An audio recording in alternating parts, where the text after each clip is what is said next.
አንዳንድ ጊዜ ማሳለፍ ማለት መጨቃጨቅ ተብሎ አይደለም ጊዜ ሰው የሚያሳልፈው። ብዙ ጊዜ የተለመደው ምንድነው ግጭት ሲኖር ብቻ የሚነጋገሩ ጥንዶች አሉ። ወይም ደግሞ አንድ ነጋግራቸው ምክንያት ሲፈጠር ነስቲ እንደዚህ አይነት ጉዳይ አለ እንነጋገር የሚባል ይሄ አይደለም ኳሊቲ ታይም። ኳሊቲ ታይም ኢንቴንሽናሊ ሆን ብለው አቅደው በዚህ ጊዜ እንደዚህ ነው ብለው ጊዜ ሁሉ ያላቸው ናቸው። እነዚህ ሰዎች ሁሌ ላይፋቸው ጤናማ ነው። ኳሊቲ ታይም ያላቸው ሰዎች ደግሞ ሌላው ምንድነው ሶስተኛ ሰው ወደ እነሱ መግባት አይችልም። ቀድሞ ኢሞሽናሊ የተያያዙ ስለሆኑ ምንም ለግጭት የሚሆን ብዙ መንገድ የላቸው። ግጭት እንኳን ቢፈጠር በአግባቡ የመፍታት አቅም አላቸው።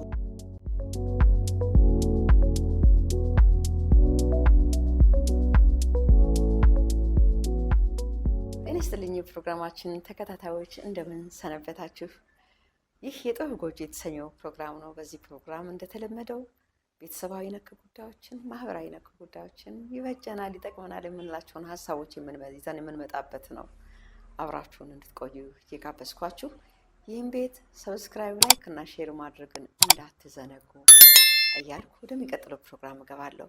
ዛሬ ደግሞ እንደዚሁ በትዳር ዙሪያ ይዤላችሁ የቀረብኩትን ሀሳብ ይዤላችሁ መጥቻለሁ። ይህም በትዳር ውስጥ በጥንዶች መካከል ስለሚኖረው ኳሊቲ ታይም ወይም ደግሞ የጋራ ጊዜ በተመለከተ ነው።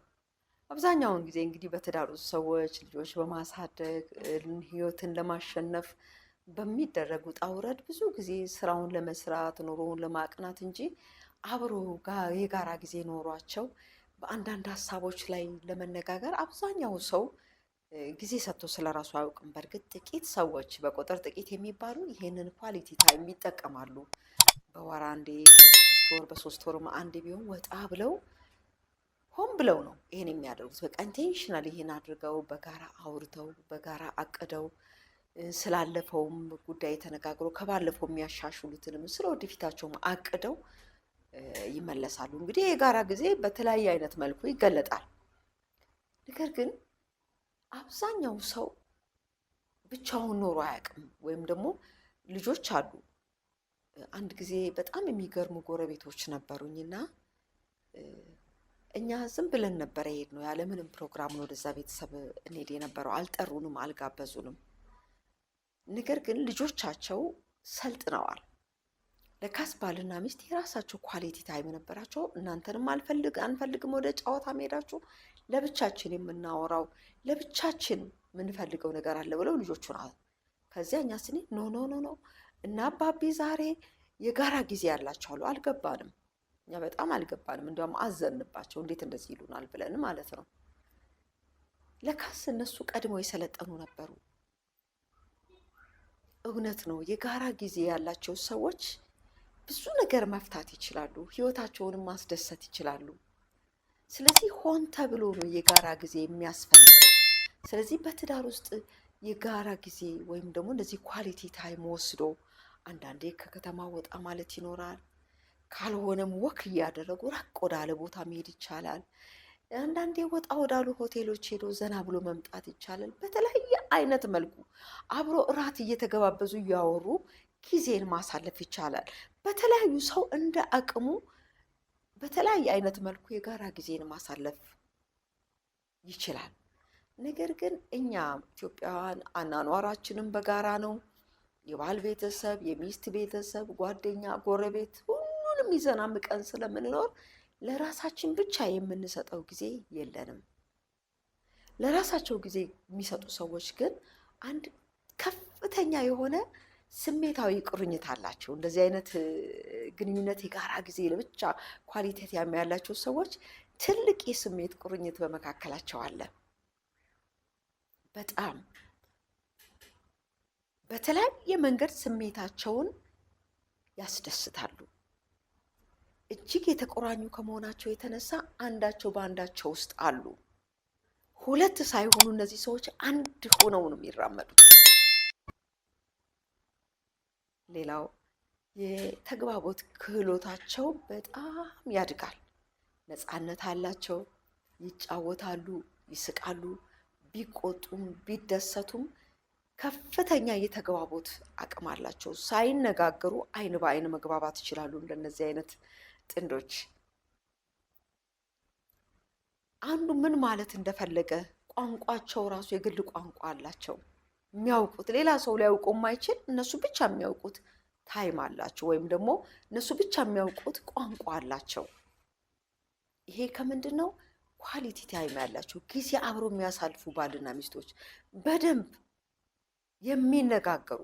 አንዳንድ ጊዜ ማሳለፍ ማለት ለመጨቃጨቅ ተብሎ አይደለም ጊዜ ሰው የሚያሳልፈው። ብዙ ጊዜ የተለመደው ምንድን ነው? ግጭት ሲኖር ብቻ የሚነጋገሩ ጥንዶች አሉ።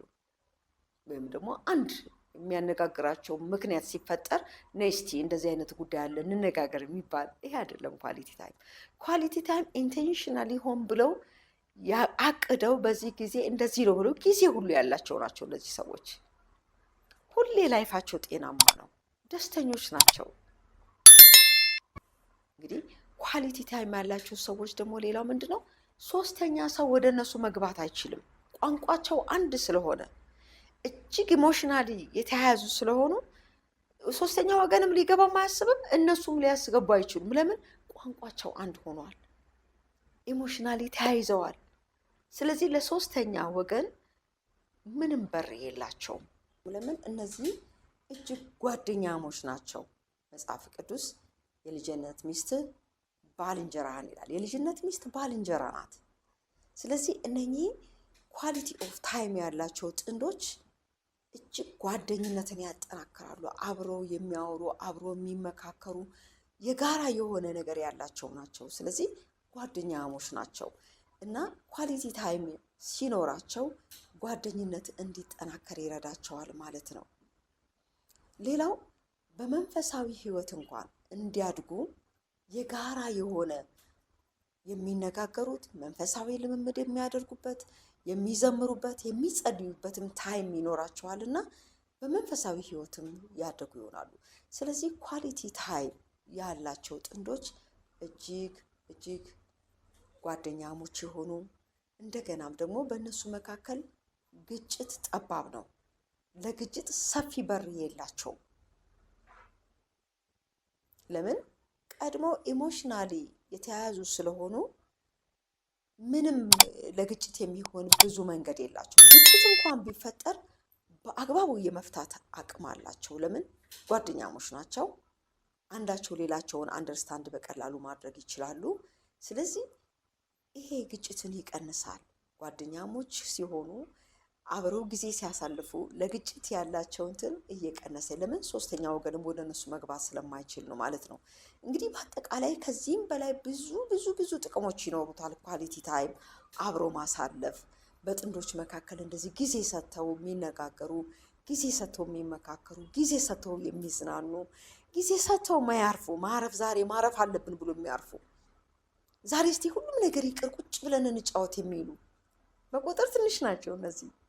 ነገር ግን ይህ ትምህርት ብዙዎች በእንደዚህ አይነት መልኩ አንዳንድ ጊዜ ኑሮውን እንሞላለን፣ የኑሮውን ክፍተት እንጠግናለን ብለን ለሚስቶቻችን ወይም ደግሞ ለባሎቻችን ጊዜ ሳንሰጥ ለሌላ ነገር ተዳርገን እንገኛለን። ነገር ግን ጊዜ ጥሩ ነው። አብሮ ጊዜን ማሳለፍ፣ በጣም ጊዜ ተሰጣጡ።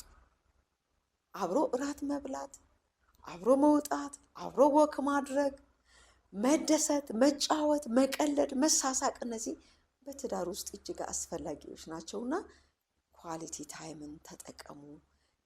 ኳሊቲ ታይም የሌላችሁ ከዚህ ትምህርት በኋላ እስቲ እንዴት አድርገን ኳሊቲ ታይም ይኖረን፣ እንዴት እናበጅ፣ እንዴት አብረን በጋራ ጊዜን እናሳልፍ። ልጆቻችሁን አንዳንዴ ወይ ኬር ጊቨር ካላችሁ ሰጥታችሁ፣ ካልሆነም ቤተሰብ ጋር አስቀምጣችሁ ለሁለት ወጣ ብላችሁ ተዝናኑ፣ ተመካከሩ፣ እቅድ አውጡ። አንዳንዱ ሰው ብር ነው የሚያሰላው፣ ማለት ልክ ለመዝናናት ሲሉ ወጪ ይወጣል። ወጪ ግን የሚገርማችሁ ከገንዘቡ በላይ ትልቅ ደስታን ይዛችሁ ወደ ቤታችሁ ትገባላችሁ። ለብዙ ጊዜ የሚሆን ደስታን የሚሰጥ ነገር ታመቻቻላችሁ።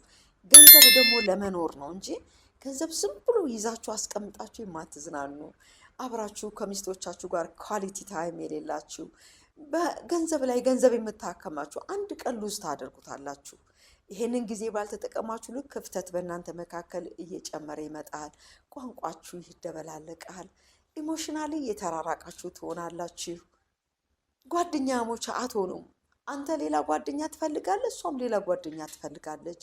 በመንፈሳዊ ህይወትም የጋራ አንድነት ስለማይኖራችሁ አታድጉም። በመንፈሳዊ ህይወት መጨረሻ ላይ ሄዶ ላይፋችሁ የተዛባ ይሆናል። ስለዚህ እባካችሁ ጥንዶች ኳሊቲ ታይም ይኖራችሁ። አብራችሁ መንፈሳዊ ህይወት የምትሳተፉበት፣ አብራችሁ የምትጸልዩበት፣ አብራችሁ የምትዝናኑበት፣ አብራችሁ ወክ የምታደርጉበት፣ እራት የምትበሉበት፣ በቃ ሆን ብላችሁ ጊዜ ወስዳችሁ የምትነጋገሩበትን ጊዜ አበጃጁ። እነዚህ በጣም ህይወትን ያድሳሉ። ትዳራችሁ እለት እለት እየታደሰ ይመጣል በእንደዚህ አይነት መልኩና እንግዲህ ጊዜን መስጠት፣ መደሰት፣ ከልጅነት ሚስት ከባልንጀራ ጋር ደስታን ማድረግ እንጂ የልጅነት ሚስት ባልንጀራን እንዳታታልላት። መጽሐፍ ቅዱስ ሚልክያስ ላይ የልጅነት ሚስት ባልንጀራህን አታልሃልና እግዚአብሔር ባንተና በእሷ መካከል ይላል። ስለዚህ ይህ እንዳይሆን ከልጅነት ሚስት ጋር ደስታን መፍጠር፣ ጓደኛሞች ሆናችሁ ለመዝለቅ፣ ልጆቻችሁ ከእናንተም ደግሞ ህይወትን ይቀስሙ ዘንድ። አንዳንድ የባለ ትዳሮች የእናንተ ትዳር ብቻ ልጆቻችሁ ምን አይነት ትዳር ሊቀጥሉ እንደሚችሉ አስቡ። አባት የሆንክ ቤት ውስጥ ካንተ ልጆች ምን አይተው ምን አይነት አባት ምን አይነት ባል ሊሆኑ ይችላሉ? ሚስትም ልጆችሽ ካንቺ አይተው ምን አይነት ሚስት ምን አይነት እናት ሊሆኑ ይችላሉ? እያሰብን ነው ትዳራችን መምራት። ትውልድን እናስቀጥል። ከትውልዳችን ፊት ደግሞ እንቅፋትን እናንሳ። እኛ የማይሆን ነገር አስቀምጠንላቸው ከሄድን በዛው ሲሄዱ እነሱም ደግሞ እንቅፋት ይመታቸዋልና ለዛሬ እንግዲህ ያለኝ ፕሮግራም ይሄ ነው። በሚቀጥለው በሌላ ፕሮግራም እስከምንገናኝ በደህና ቆዩ።